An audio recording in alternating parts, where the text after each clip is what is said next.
Welcome to Faith Break. This is your host Ken Charles, and I wanted to continue where I left off last episode on the topic faith that withstands the uncertainty of change. This is going to be a shorter episode. Of course, we all know it's a holiday weekend, so I'd like to give people time to take care of some weekend activities. But it's indeed a pleasure to be here. Trust that everyone's doing well. I pray God's blessing upon everyone, that He is going to bless the host, bless what is said today, and that He's going to bless the audience, everyone who views and listens, and that it will be edifying, it will be uplifting, and it will be encouraging to the listeners. Lord God, I thank you. You receive all the glory and all the praise. Amen. So I left off talking about change that brings uncertainty in our lives, and how it is so difficult to deal with those changes. And I spoke about briefly how we need to exercise faith, the faith that is able to withstand the uncertain times and the uncertainty that changes bring. And as I made the point the last time, that change is inevitable in our lives and in this life that we live.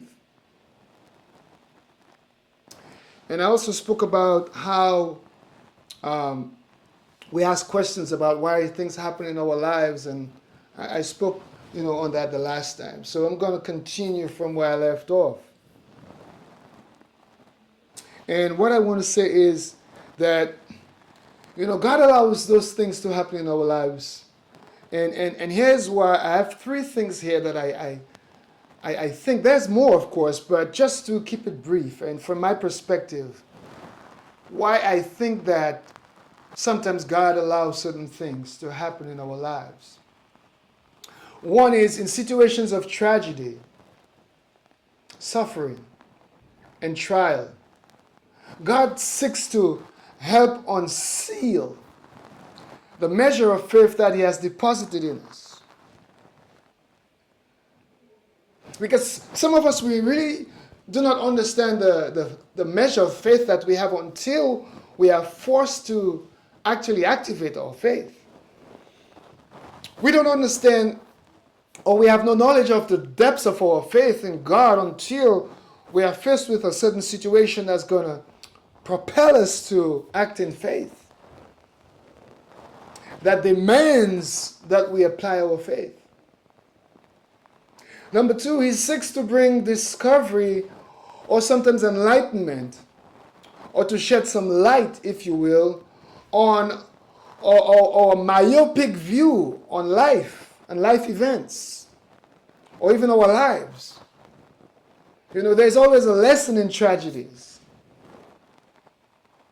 You know, you can look at things two ways.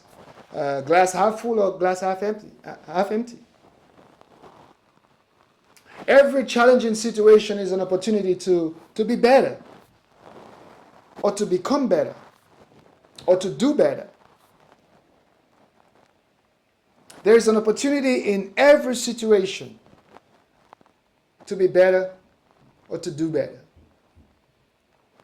And lastly, for those who are on the verge of losing their faith, in the process of losing their faith, or have already lost their faith because of situations, tragedies, circumstances that are beyond your control, that you feel inundated, that you cannot handle, he seeks to awaken, he seeks to resuscitate that which pleases him, which is the individual's faith. Without faith, it is impossible to please God.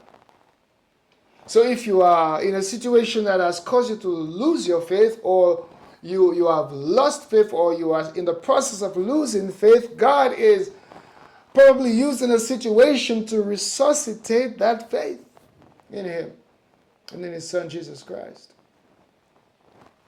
So if you look at it, glass half full or half empty, your reaction is going to be different for either one. The last episode I spoke about, I gave the example of Job and the situation that he faced, where he was a very wealthy man and he had lost everything because the enemy thought that, he spoke to God and he said, well, this guy is only serving you and he loves you because you have given him stuff. If I take the stuff away, then his love for you disappears. And Job went through all the situations where he lost everything. And as I mentioned ad nauseum the last time, I don't want to go over it.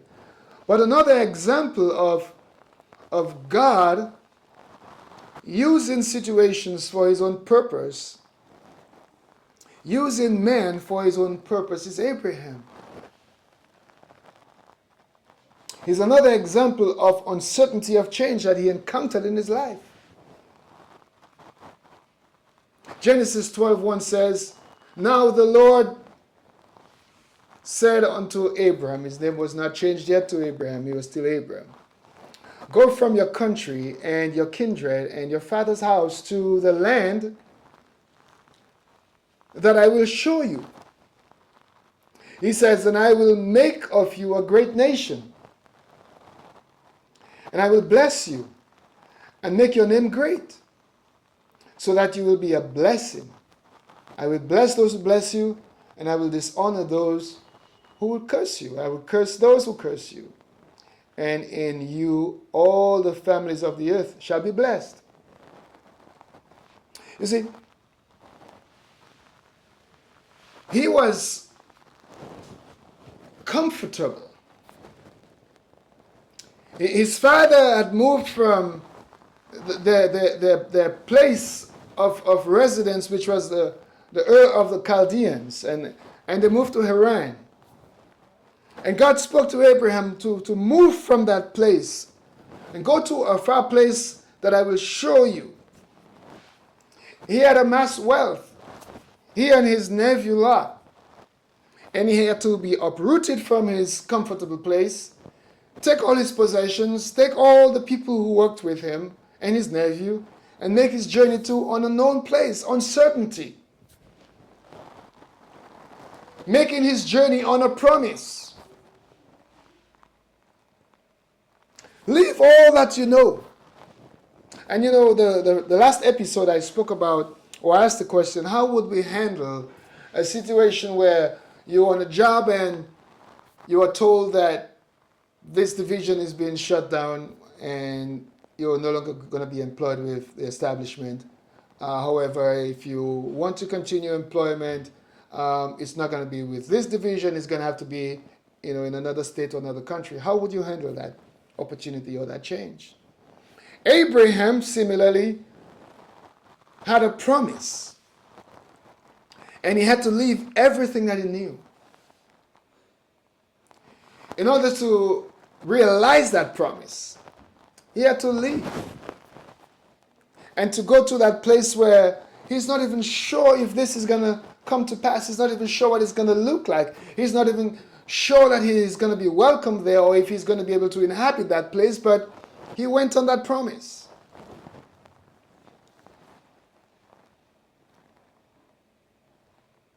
Can we fathom the level of uncertainty that bugged his mind as to what am I going to? Where am I going? But Abraham decided to apply faith. He decided to apply faith to that change, to that uncertainty.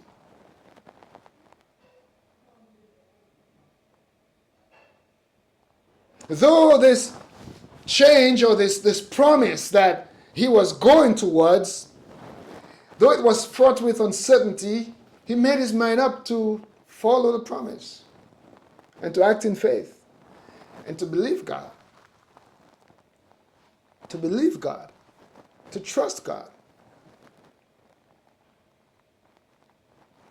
How many of us would do that? How many of us will just up and out? Just forget everything that you've built in a city and just take your valuable possessions and just move. Because God has spoken to you. Because God has deposited something in your heart. Because God has promised you something. How many of us would do that? And some of us, we know Abraham's, but we have to apply faith. I mean, Abraham is the father of faith. And there's a reason for that.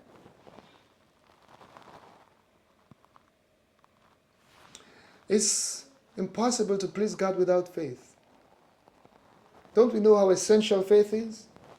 To deal with our situations, to deal with those unnerving situations, to deal with those circumstances that you feel that you're overwhelmed and that you have no control of your environment or your emotions based on someone who has hurt you or a situation that you're going through, a death or some life-altering event. Your faith has to kick in. To trust God. To trust His word when He says that He will never leave you nor forsake you. So Abraham acted in faith. And he acted on that promise.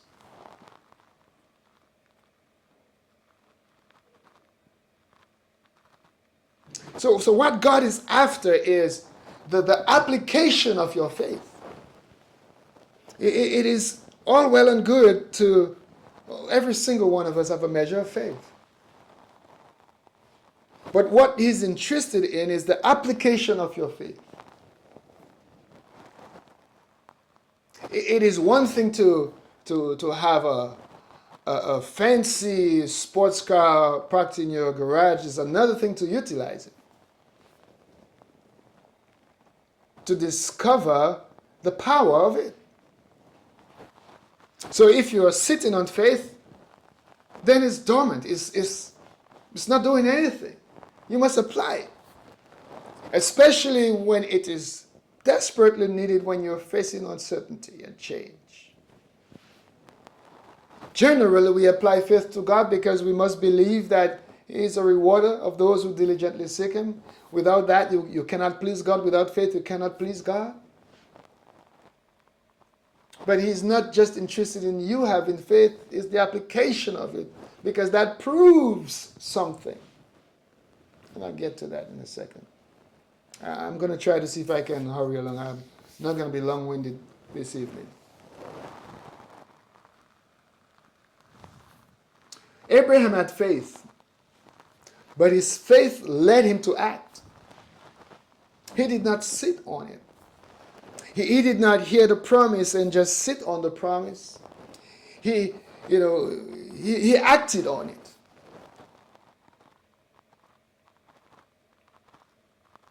Abraham's action proved his faith.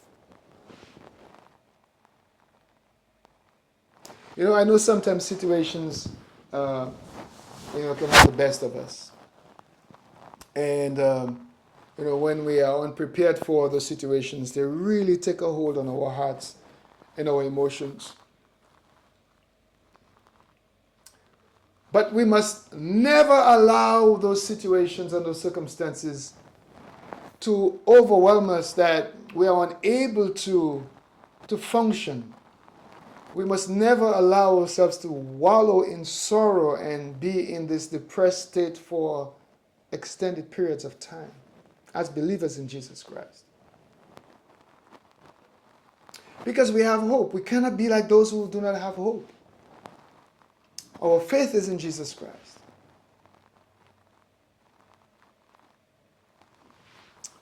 When we face uncertainty, when we face sudden and overwhelming and life-altering changes, we need to trust God. We need to trust God. We need to trust that He is able to reliably perform that which He has promised.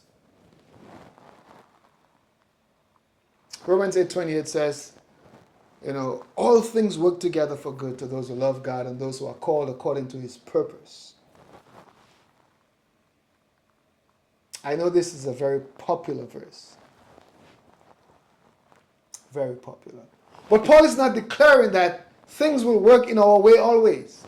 This is not what he's saying here. Taken in context, Paul, when we read this, when we read the preceding and ensuing verses, he is saying that regardless of what situations we face, whether tribulation, peril, sword, or even death, whatever situations we face, none of these can separate us from God. Essentially, none of these can move us from underneath the protection and hand of God. What he's saying also is that all of those things work together for our good because they are done according to God's will.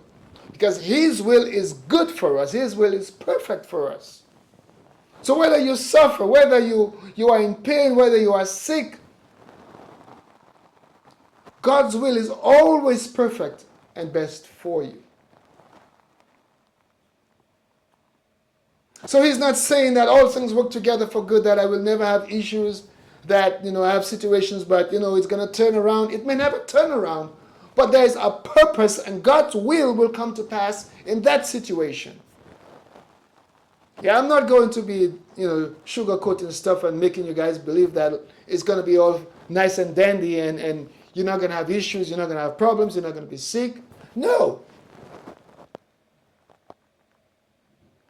Jesus Christ said, in this world you will have trouble. You will have trouble. You will be persecuted. You will suffer sickness. You got to take up your cross and follow Him. After all, He's our example. And we have to pattern our lives on His life, the way He lived His life.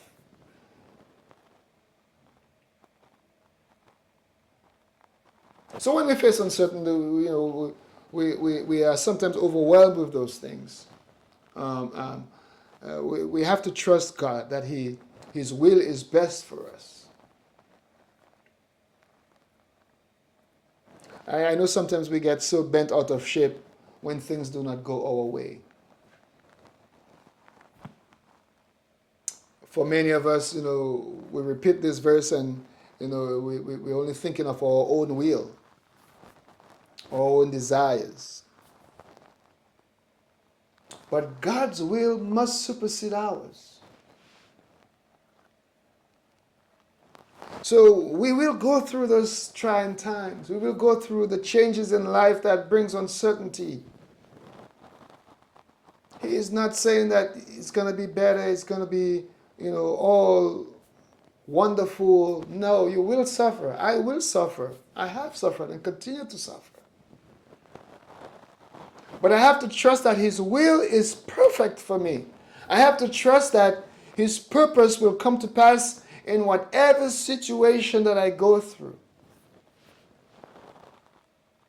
That it's not about me, but it's about what is best according to His will.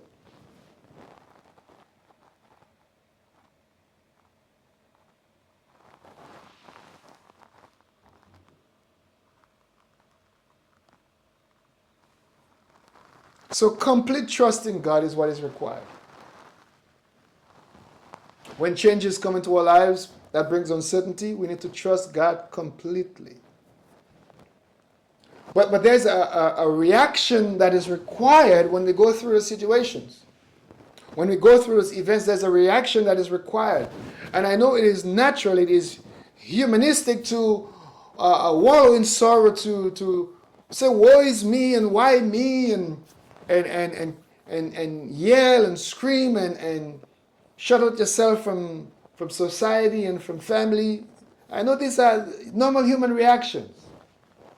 But as believers in Jesus Christ, there is a way that we need to react to those things. I said to someone recently that as believers, we must be able to control our emotions. We must curtail our emotions. We cannot exhaust ourselves emotionally on every event, every life-altering event, every social change, every political thing, every salacious thing. We cannot expend our emotional energies on everything like this. We must have a mature approach to changes in life, to situations in life, because we have hope in Jesus Christ.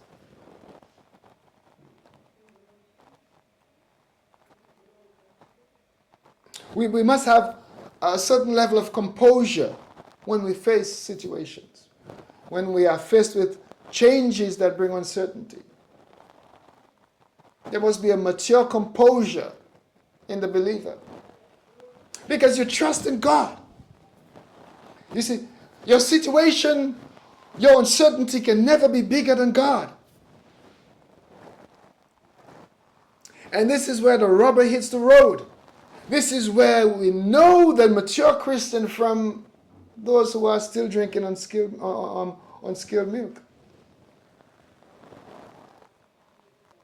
Because there is a certain trust in God that allows you to pick yourself up. As the Bible tells us, what is this? My mind is kind of playing games with me. It will come to me, and I'll remember it in a second. Esther said, "If I perish, I perish." She decided that she was going before the king. Something that was not right to do. She was not allowed to do so, to go before the king unannounced or uninvited. But she decided to go to the king because her people were going to be slaughtered by this wicked man. And she decided to go, and if she perishes, it doesn't matter. There's a certain level of trust in God that is required when we face those situations. Praise God. So we cannot be cooped up underneath the blankets and for days, and we have not seen sunlight because we face a situation. I'm not being insensitive. I'm just saying that we need to handle ourselves differently. Yes, we must weep. Yes, we must have sorrow. Yes, we must be concerned about our well-being and our relatives when we have tragedies and we have situations. Yes, we must be concerned about certain parts of our lives in the future, but we must trust in God that He can reliably perform that which He has promised in His Word. So when we act in those ways, we are essentially saying that, you know what, this God thing, I'm not sure about this, you know. I think I'm just going to stay here and just lie and sleep and cry. I'm not sure if God is able to get me out of this.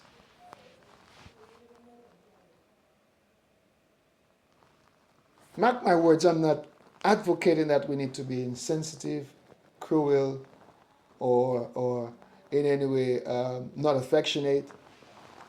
What I'm saying is there is a time for everything. There is a place for everything. There is a moment for everything. So if you are mourning, if you are sad, there is a period of time for that, but there's a certain period where you need to get up and shake yourself up and decide that this is it. I trust in God. Whatever the situation is, He is going to make it happen, but I have to stand up in faith and believe that He can get me through this.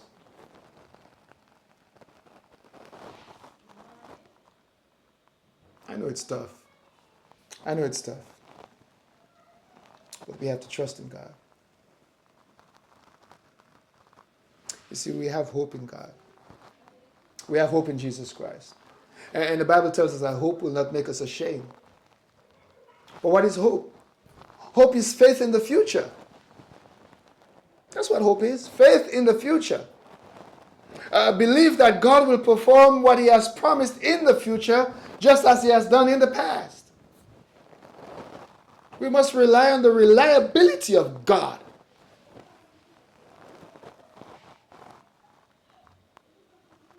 We must rely on that. We must rely on that. God is reliable. God is going to do exactly as He promised. He's going to do exactly as He has decreed in His word. His will is going to come to pass. His purpose is going to come to pass in your life.